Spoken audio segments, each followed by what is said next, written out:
Teresa, thanks so much for visiting with us. I know it's a busy time for you. This is your third APEC. Are they all the same or are they difficult? How would you describe them? Very similar. It's time is so tight and so many meetings, everybody running because everybody wants to talk to everyone. That's a great opportunity to contact and have a conversation from leaders, but not only leaders, also officials from the whole 21 economies. And in addition to that, also in parallel, we have the visit of the businessman. So that's a great space to have this conversation. And that's very demanding. The agenda is described as empower, include, grow. Just talking to you before we rolled, the inclusion and the growing is already taking place. You have some agreements that you've been able to reach. Can you describe what's happened? Yes, for us, for Peru, APEC is a very relevant platform to expand our free trade agreements. In fact, at this stage, we have agreements with 14 economies from APEC. And now, yesterday, we signed an optimization of our free trade agreement with China after 14 years that become into force. We found some spaces in the last meeting, APEC meeting here in Peru in 2016. Both presidents talk about the possibility to analyze new opportunities to strengthen our trade. Then we found that space, and yesterday we signed additional chapters and additional optimization of some of the current chapters in the agreement. Today also we are in a very quick process of negotiation with Indonesia. So, there's so much talk about this week, the mega port, the inauguration. Clearly that's going to open up new avenues for trade. How do you envision that moving forward? How does Chiang Kai change the equation? That's going to represent a big change, not only for us as Peru, because I think that this is our opportunity to become a hub for the region, a logistic hub for the region, but also for our neighbors. So in our particular case, in the case of Peru, we have big expectations on that. We are working very hard on to take all the infrastructure aspects to take more advantage of this port. It's an open platform for going much faster to China. You know, we are a country which imports fresh products. So time, it's very important for us. We are going to have like between 10 and 12 days shorter in the time to go to China and then to China to the other economies or countries around Asia. And speed is a need, but also that the speed also cuts down on costs too, and actually it's much, when you think about it, obviously if you've got blueberries, you've got to get them there quickly, but the speed also reduces the costs. Yes. And really is a plus in that regard as well. Indeed, that's also one of the elements that we consider in that, because we are in the possibility to be more competitive for the international markets. Costs are going to be reduced. And we already took very many actions to prepare the way. During this year and the first semester in the Congress, that was we approved the law that allows two international ships to stop in the ports to take cargo and go to Shanghai and to Callao also, because also Callao is a very important port that both of the ports have been modernized during this year. They are improving their services. And in that sense, cabotage is going to be allowed also for international ships. That's very important because, a very important part of our productive forces are as is. So they will be able to consolidate containers in the north, let's say in Paita, which is a port in the north, then to wait until the ship comes from some other place to take the cargo to Shanghai or to Callao. We are going to avoid the use of highways and the risk and the cost that implies that kind of term. So talk to me, obviously trade, you're thinking about that today, working out agreements, but it's also a vision towards what the future looks like. Well, what does this do for Peru's economy, maybe in the next 5 years, do you think, having the port there? In Peru, we have a plan for which defines our profile as a exporter country.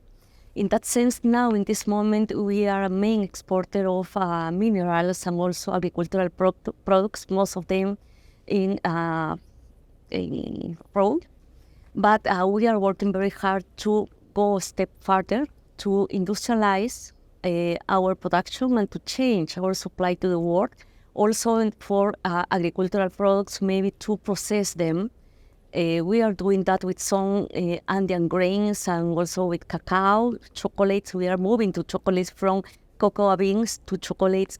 And we are working very hard, in particular with small enterprises around the whole country. Yes. What has APEC meant for the Global South in terms of inclusion, would you say, and sustainable development?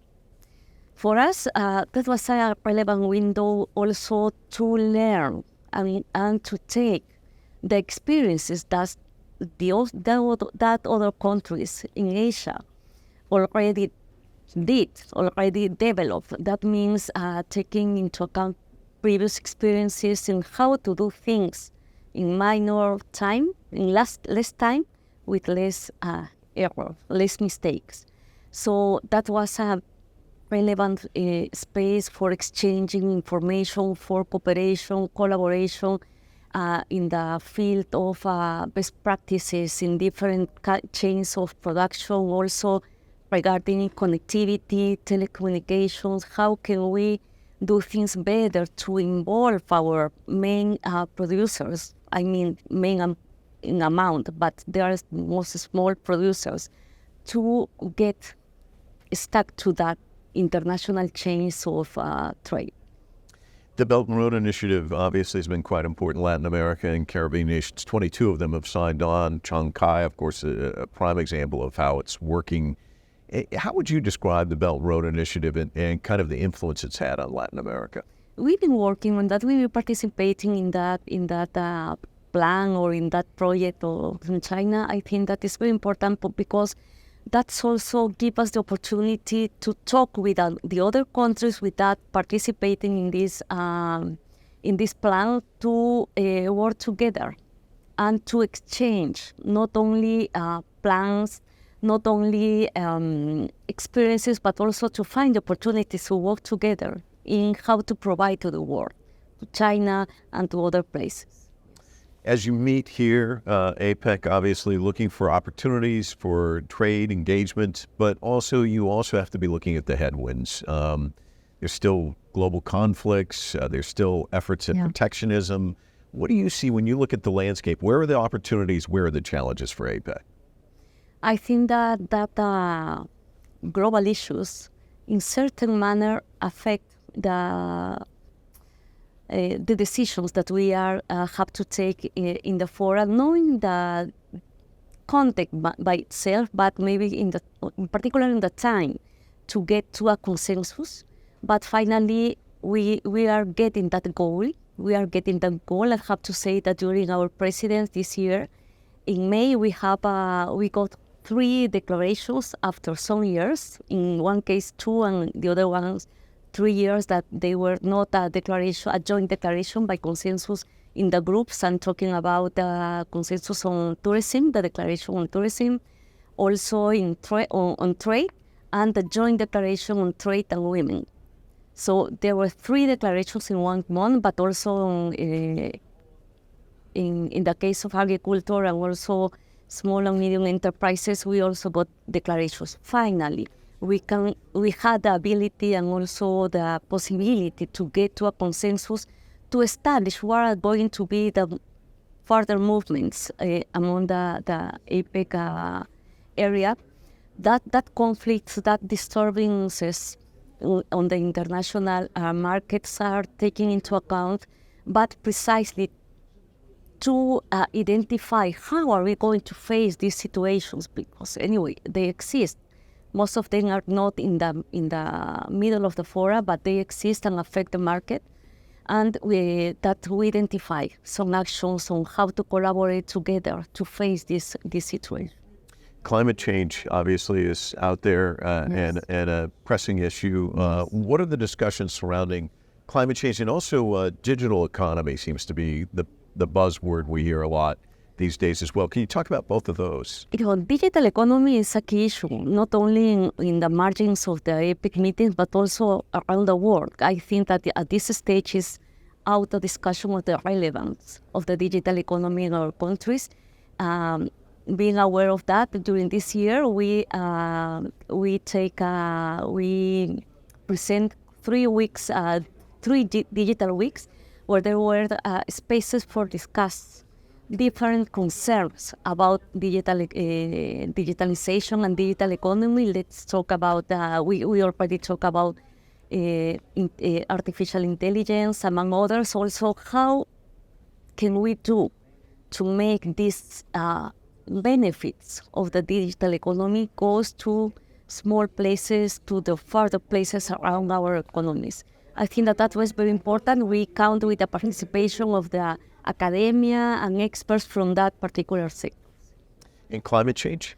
Well, that's a big concern for all of us. I think that all our economies are facing determined situations regarding this. Last year, we had very difficult moments because during 1 year, we faced 2 phenomena that affect even some of our crops.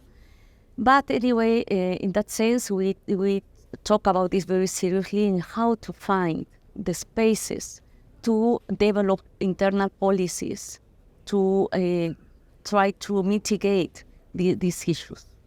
Last year's APEC, I was in San Francisco, of course, a lot of focus on the bilateral meeting between President Xi and President Biden. I think a lot of what we don't, concentrate on is the stuff that happens on the sidelines. You're in the mix. You see all of this. Can you describe what it's like, these bilateral meetings, and how maybe something doesn't come out of this session, but next year there's an agreement because of what happens here in Peru? Those are very relevant conversations. Always happen something. Yes, that's for us, that we are the executive branch. That's very important because we can get mandates from there. And once the leaders establish a mandate, we have to work on that to present results the next year. So I think that there is a very relevant spaces. I have to mention that this year, our leader is having some bilaterals, some state visits that are getting good results that I'm sure that Foreign Affairs will inform to the press after the closing of this session.